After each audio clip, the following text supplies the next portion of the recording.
성부와 성자와 성령의 이름으로 말씀드립니다. 한 주간 동안 안녕하셨는지요? 기세가 여전한 무더위 속에서도 마스크를 착용하는 사람들이 점차 늘어나고 있는 추세입니다. 한시적인 현상이겠지만 코로나19가 다시 유행하고 있어서일 것입니다.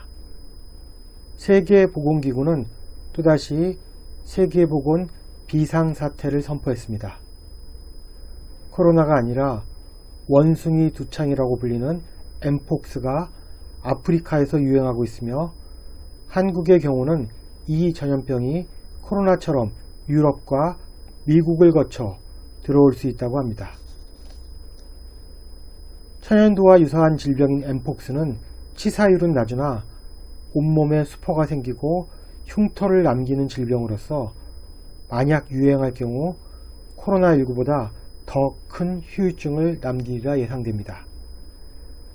우리나라에서도 엠폭스를 감염병으로 재지정하고 아프리카 국가 방문자나 입국자에 대한 검역을 강화한다고 합니다. 기온이 올라갈수록 질병이 유행할 확률이 높아지는 것은 당연한 이치일 것입니다. 말세의 증상 중에 하나가 전염병의 창궐인데 어쩌면 우리는 그 문턱에 서 있는 것인지도 모르겠습니다. 험난한 시절에 철저한 개인위생과 기도 생활에 힘쓰는 저와 여러분이 되기를 주님의 이름으로 기원합니다.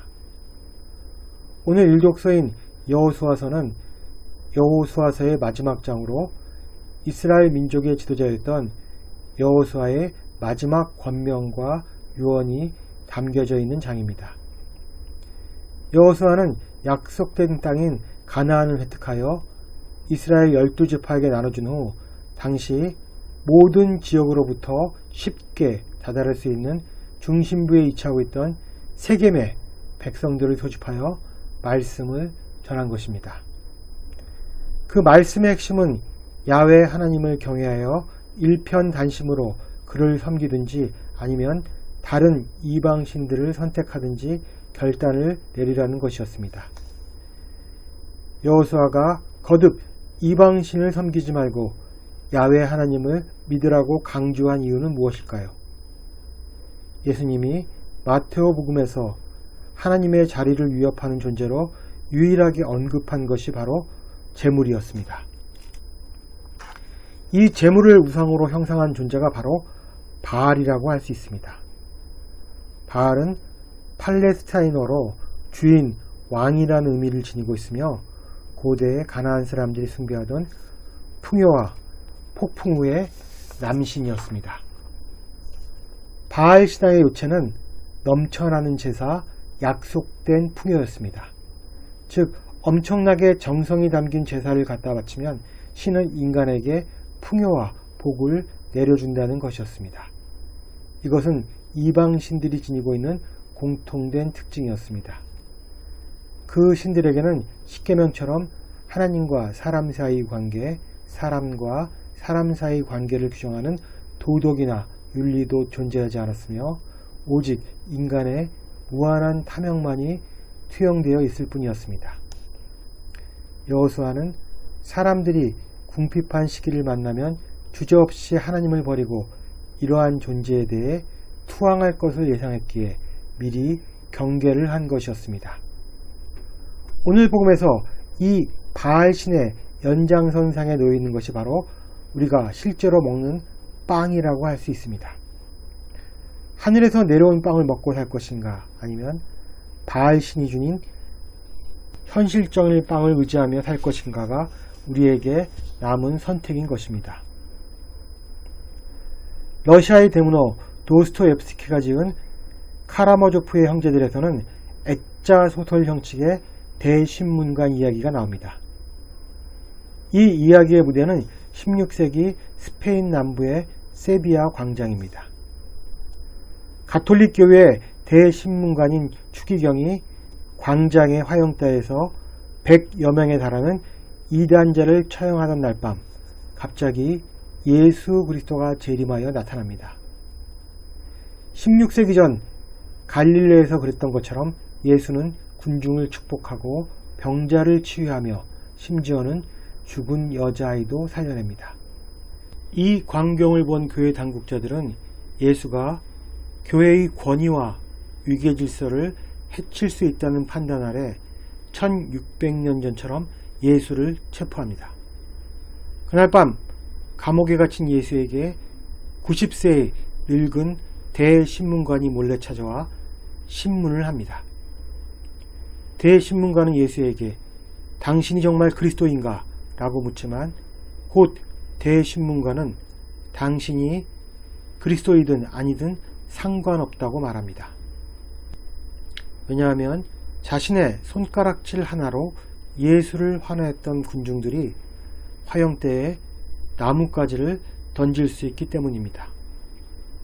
그리고는 당신이 모든 고난을 교회에 맡겼으면서 왜 새삼 나타나 새로운 말을 덧붙이려 하느냐고 하면서 예수에게 떠나라고 하자 예수는 말없이 대신문관에게 키스를 한 후 떠나게 됩니다. 도스토옙스키는 예수가 인간에게 주었던 유일한 선물은 자유라고 말합니다. 이 자유는 인간이 자발적으로 하나님을 믿을 수 있는 자유입니다. 그렇다면 인간이 자유로운 존재로 살기 위해 해야 할 일은 무엇일까요? 무엇보다도 인간은 빵을 포기할 수 있어야 합니다. 빵은 세속적인 만족을 의미합니다. 빵은 이 세상에서 누리는 행복을 상징합니다. 그러나 이 세상에서의 인생은 철저하게 불안하고 불확실합니다. 이러한 인간 실존의 제약성은 누구도 해결할 수 없습니다. 따라서 웬만한 믿음이 아니고는 빵에 의지하고 싶은 마음이 듭니다. 반면 이 세상에는 하나님에 대한 암시가 곳곳에 숨어 있습니다. 따라서 땅의 양식이 아니라 하늘의 양식에 대한 암시도 찾을 수 있습니다. 가나안 땅의 이스라엘 백성들처럼 오늘의 우리도 선택의 기로에 놓이게 됩니다. 미지의 하나님, 인생 저편의 하나님, 오직 그 하나님만을 의지할 것인가? 아니면 이 세상의 신들, 즉 빵과 행복을 약속한 신들을 의지할 것인가? 이 선택권이 곧 인간의 자유인 것입니다. 도스토옙스키는 인간이 자유를 선택한 일이 쉽지 않기에 교회가 나서서 그리스도의 연민보다 더 큰 연민을 가지고 그리스도의 사랑보다 훨씬 자상하고 훨씬 이해심 많은 사랑으로 인간을 돌보는 존재로 군림하게 된다고 합니다. 따라서 교회는 인간의 곁에 바짝 붙어서 인간이 필요로 하는 것을 제공합니다. 이제 인간은 자유를 포기한 대가로 행복을 누리게 됩니다. 교회는 인간에게 빵을 약속하는데 거기에는 조건이 있습니다. 인간이 교회의 권위에 복종하고 인도를 받는 것입니다. 그래서 대신문관은 그리스도에게 말합니다. 우리는 당신이 한 일을 조금 개선하고 그 일을 기적과 신비와 권위라는 토대 위에 세웠어. 이제는 교회가 인간으로 하여금 현기증 나는 자유를 담보하면서까지 하나님을 찾는 모험을 하는 대신에 지상의 안락함을 선사했기에 그리스도는 더 이상 필요 없는 존재가 되었다고 선언하는 것입니다. 도스토옙스키는 역사 속에서 가톨릭 교회가 마치 오늘 일독서에 나오는 이스라엘의 이방신과 같은 존재가 되어버렸다고 말하고 있는 것입니다. 도스토옙스키는 단지 교회뿐만 아니라 자유를 포기하는 대가로 빵을 제공하겠다는 체제나 국가 혹은 우리 자신의 탐욕에 대해 경고하고 있는 것입니다. 역사 속에서 가장 선명하게 하나님의 뜻을 드러난 존재는 예수 그리스도셨습니다. 오늘 복음에서 예수님은 말씀하십니다. 나는 하늘에서 내려온 빵이다. 이 말씀에 대한 반응은 극단적으로 갈립니다. 제자들 몇몇은 수근거리기 시작합니다. 이렇게 말씀이 어려워서야 누가 알아들을 수 있겠는가?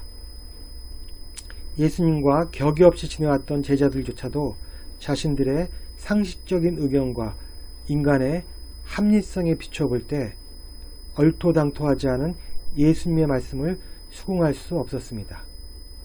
이에 예수께서는 마지막으로 당신의 말씀을 설명해 주십니다. 사람의 아들이 전에 있던 곳으로 올라가는 것을 보게 되면 어떻게 하겠느냐? 육적인 것은 아무 쓸모가 없지만 영적인 것은 생명을 준다. 내가 너에게 한 말은 영적인 것이며 생명이다. 육적인 것은 말 그대로 썩어 없어질 것입니다.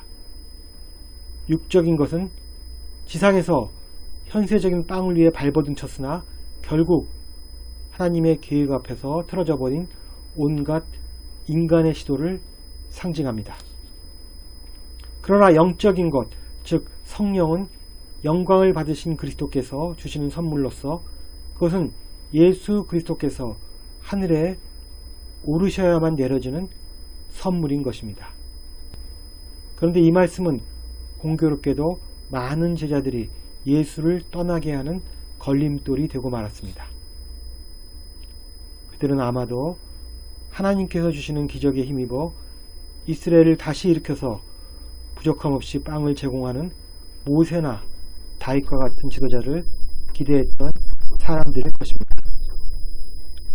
그러나 아버지 하나님께서 허락하신 12 제자들은 예수님 곁에 머무르는 선택을 하였고 그들 중에 베드로는 주님께서 생명을 주는 말씀을 가지셨기에 하나님께서 보내신 거룩한 분심을 믿는다고 답합니다.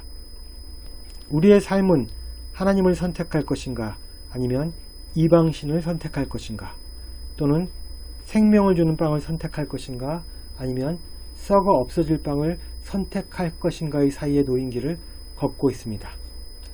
어느 것을 선택할지는 우리의 자유입니다. 부디 썩어 없어질 세속의 빵이 아니라 영원한 생명을 주는 빵을 선택하는 자유를 행사하는 저와 여러분이 되기를 주님의 이름으로 기원합니다.